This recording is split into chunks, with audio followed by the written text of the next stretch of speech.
Hello, my gems. It's me, Samantha Kaawa here, and I wanted to share a marriage myth with you today.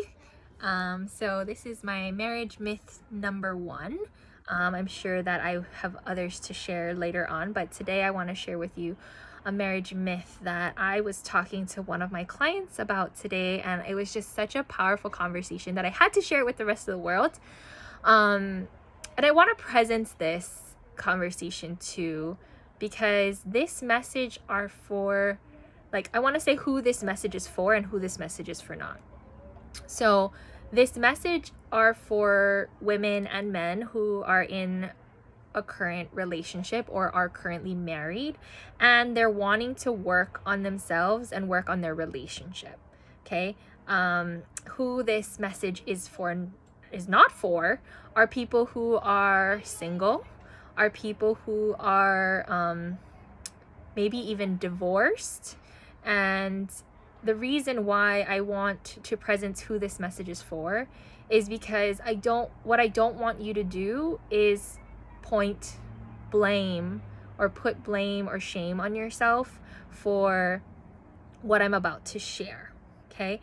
But I do want to present this powerfully. So I'm going to say this in a way that is really directed to the person who is currently in a marriage, who's currently working through some of their hardships, their challenges, wanting to save their marriage, but there's some fears that are getting in their way.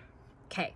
With that said, marriage myth number one is that if I work on myself and I grow, I will eventually lose my partner, or I will eventually outgrow him or outgrow her.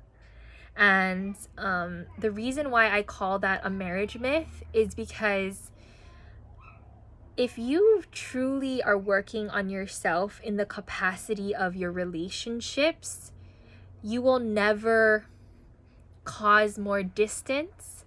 You will never create more destruction or disruption in your current relationships. And what I mean by this is, I think I've seen so many women, and I'm not saying this to offend anyone, but I'm just saying this so that you can have some perspective. I've just seen so many women work on themselves, and I'm not saying that they didn't work on themselves, but they didn't necessarily work on becoming independent in their relationships. And what I say this carefully, because the reality is I've seen a lot of relationships create codependency because they depend on their partner's behaviors. They depend on their partner's actions to determine if they're happy in their relationship. But the reality is nobody's responsible for your happiness but you. So if you truly worked on your inner happiness on your own and not relying on whether your husband or your wife did this or said that, or is this, then it like, if you did do that, then it would never create separation or distance between the two of you. It would only create love. If you didn't, right, if you worked on yourself in a way to build up your self-esteem, your self-confidence, your self-worth, all of those types of things, which is great, nothing's wrong with that, it could be that you didn't actually work on the part that becomes self-sufficient in your own feelings, that really only looks to yourself to create your own happiness. Okay. And so I say that with so much love, because what I want for all of you is to learn how to find your happiness from within you. And I want to debunk the myth that you working on yourself, truly working on yourself in your relationship, would ever lead to a divorce, would ever lead to distance, would ever lead to destruction in your marriage. Because this is the way that I posed it to my client. I said, what does love create? Does it create more love, or does it create anger, frustration, resentment, destruction, all of those things? The answer is clear. Love can only create love, right? And if you can put it a different way, what does God create? right? We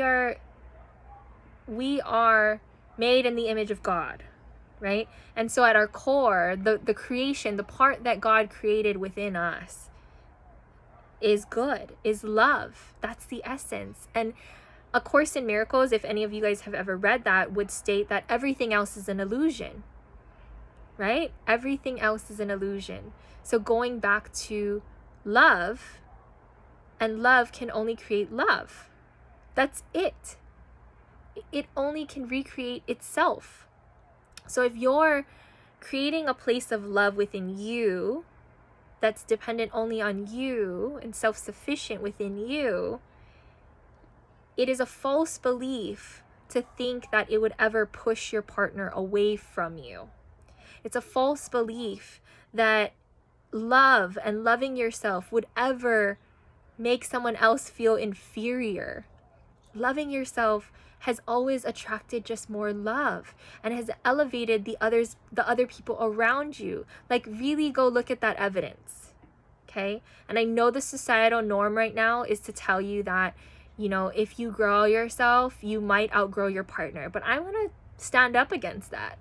I'm going to say, if you actually grow yourself in your relationship, in that quadrant, in that area of your life, you will not be pushing away anybody. You will not outgrow anyone, right? And it will only create more love. And if the relationship does come to a completion, it's not going to be a bad thing, right? The fear is that I grow myself and I'll lose my relationship, but you're still attached to the relationship being the center of your happiness.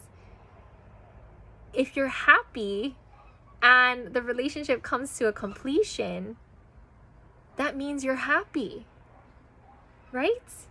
And that means that you can move forward with love and more love. And the completion of the marriage would look like friendship, would look like co-parenting, right? Would look like coexisting in a world that you both are happy in.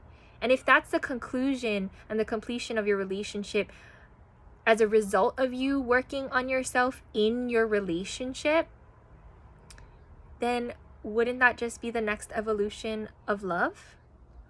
So I just wanted you to contemplate this. I want you to think about this. This is your daily disruption video to help you ponder and consider that the common assumption of growing yourself will lead to you outgrowing your partner is a false belief.